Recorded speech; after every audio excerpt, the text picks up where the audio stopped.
નમસ્તે દોસ્તો, હું છું દેવ ઉપાધ્યાય અને સ્વાગત છે આપનું વાર્તામાંથી શીખો કાર્યક્રમમાં. આજે આપણે વાત કરીશું લગ્ન જીવનના એક નવા પહેલું, વફાઈ અને બેવફાઈ વિશે.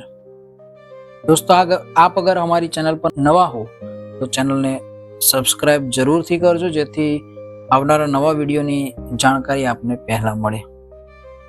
લગ્નની ગ્રંથિ સૌથી મજબૂત અને સૌથી ઉત્તમ છે અને સૌથી પવિત્ર પણ છે, કેમ કે આ એક જ સંબંધ એવો છે કે જેને ક્યારે બદનામ ન કરી શકાય. પતિ અને પત્ની એકબીજા સાથે લગ્ન ગ્રંથિથી જોડાયેલા હશે તો પરિવાર, સમાજ અને દુનિયા એને સ્વીકારે છે.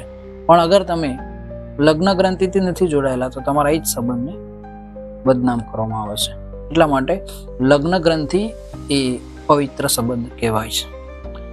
હવે પતિની બેવફાઈની ફરિયાદ લઈને વકીલ પાસે ગયેલા એક બેને રજૂઆત કરી કે પાછલા 10 વર્ષથી મારા પતિ મારી સાથે પ્રેમનું નાટક ખેલી રહ્યા છે, પણ મને હમણાં ખબર પડી કે તેઓ પોતાની સેક્રેટરી મોના સાથે ઘણા વર્ષોથી ચક્કર ચલાવી રહ્યા છે. એટલે વકીલે જરાક વિચાર્યું અને પછી પૂછ્યું કે ઓકે બેન, આ તમારી બધી વાત મેં સાંભળી, પણ મને તમે એવું કહો કે તમારે બાળકો કેટલા છે? એટલે પેલા બેને જવાબ આપ્યો કે સાહેબ, મારે 5 બાળકો છે. એટલે એ સાંભળી વકીલ હસવા લાગ્યા. એટલે એમણે મલકાઈને કહ્યું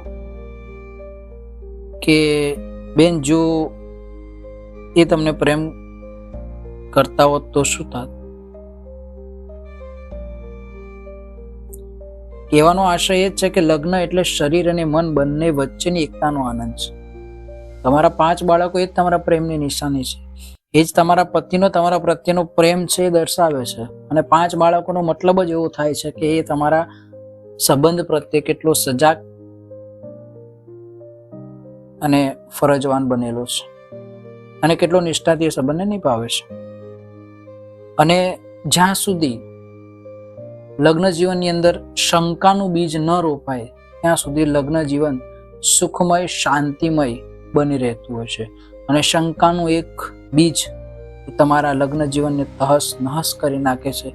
પછી દુનિયાનો કોઈ પણ વેદ, દુનિયાનો કોઈ પણ સાયકિયાટ્રિસ્ટ યા દુનિયાનો કોઈ પણ મહાનમાં મહાન ફિલોસોફર પણ એ લગ્ન જીવનને બરબાદ થતા રોકી શકતા નથી. ન એ 2 લોકો જાતે પણ એને રોકી શકે છે.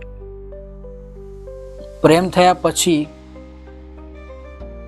નું લગ્ન હોય એના કરતા લગ્ન થયા પછી જો પ્રેમ થાય ને તો એ લગ્ન જીવન લાંબુ, ઘણું લાંબુ ટકતું હોય છે.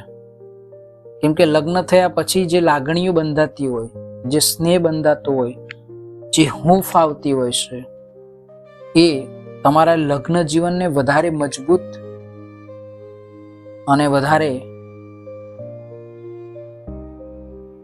માયાળુ બનાવી દેતું હોય છે, વધારે સુખમય બનાવી દેતું હોય છે.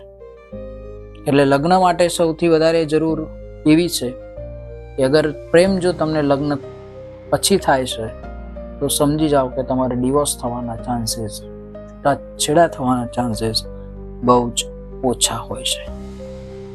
એટલે કે લગ્નની ગ્રંથિ સૌથી મજબૂત, સૌથી ઉત્તમ અને વિશ્વની અંદર સૌથી પવિત્ર સંબંધ કહેવાતો હોય છે. તો દોસ્તો, આપને આ વિડીયો કેવો લાગ્યો કોમેન્ટ બોક્સમાં જરૂરથી જણાવજો. ફરીથી મળીશું કોઈ નવા વિષય સાથે. ત્યાં સુધી સ્વસ્થ રહો, મસ્ત રહો, મોજમાં રહો.